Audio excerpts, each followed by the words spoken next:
Head kaasmaalased, sel aastal tähistame me Balti keti 30. aastapäeva. Tol ajal olime me kõik poliitikud.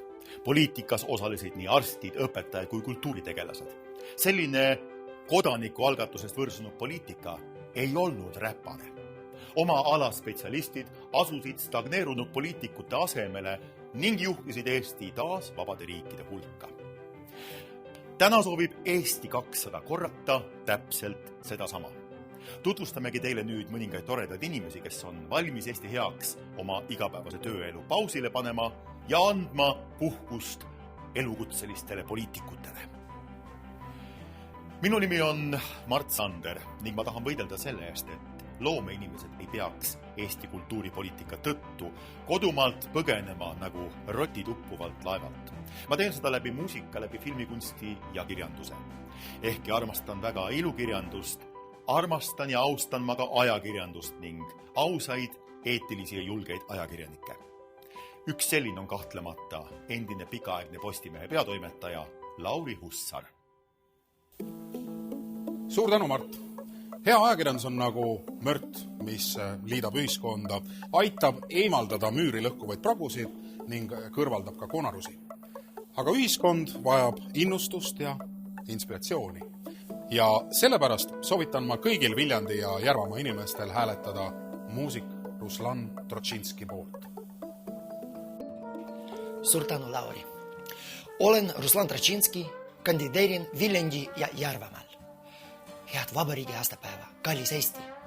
Mis meid ühendab? Eesti keel, kultuur, loodus, muusika. Mina soovitan teile Pärnumaal kandideerivalt suurepärast Kadri Tali. Tänan sind, kolleeg Ruslan. Arvo Pärt on 8. aastat järjest maailmas enim esitatud nüüdiselilooja. Kultuur muudab Eestit suuremaks. Oma kultuuri peame arendama koostöös ettevõtjatega, sest raha ei tule seina seest. Selle eest seisavad hea meie ettevõtjad, nagu näiteks Priit Alamäe. Aitäh, Kadri! Teate, tasuta asju ei ole olemas. Ja kui keegi teile seda kõike lubab, siis soovitan mitte uskuda. Tulevikus saavad meie lastetoetused ja pensionid tõusta ikkagi ainult sellel juhul, kui meie majandusel läheb hästi. Selleks on vaja meie majandusse raha juurde tuua, meie majanduslikku ambitsiooni tõsta ja järele aidata need piirkonnad, mis jäävad Tallinnast kaugemale. Põlva, Valga ja Võrumaal oli ettevõtja ja kirjastaja Epp Petrone. Aitüma, Priit! Minu kodutalu asub Obinitsas ja ma annan endast parima, et Eesti lapsed, kus iganes nad elavad, saaksid võimalikult head kodulähedast haridust. Meie hariduse, tervise ja abi kvaliteet ei tohiks sõltuda sellest, kus me elame.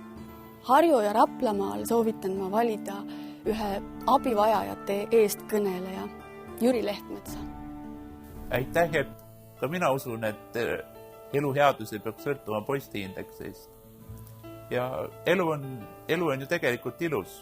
Selle tõttu olengi otsustanud kandideerida Riigikokku. Tallinnas soovitan valida Põlist Tallinnast Mart Sandret. Aitäh, Jüri! Ja olemegi tagasi.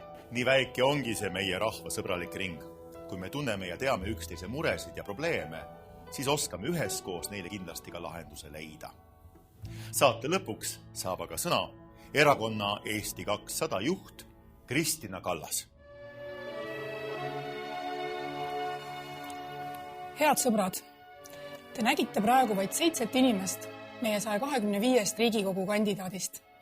Me ei ole poliitikud, me oleme teadlased, õpetajad, arstid, ettevõtjad ja kultuuriinimesed. Eesti on meie kõigi ühine vastutus ja meie oleme valmis praegu andma oma panuse. Käes on jälle see aeg, kui me vajame nutikust ja ambitsioonikust. Peame tegema tarku ja julgeid otsuseid selleks, et meie lapsed ja lapselapsed elaksid lihtsalt maailma parimas riigis. Head Eesti inimesed, valige seekord teisiti.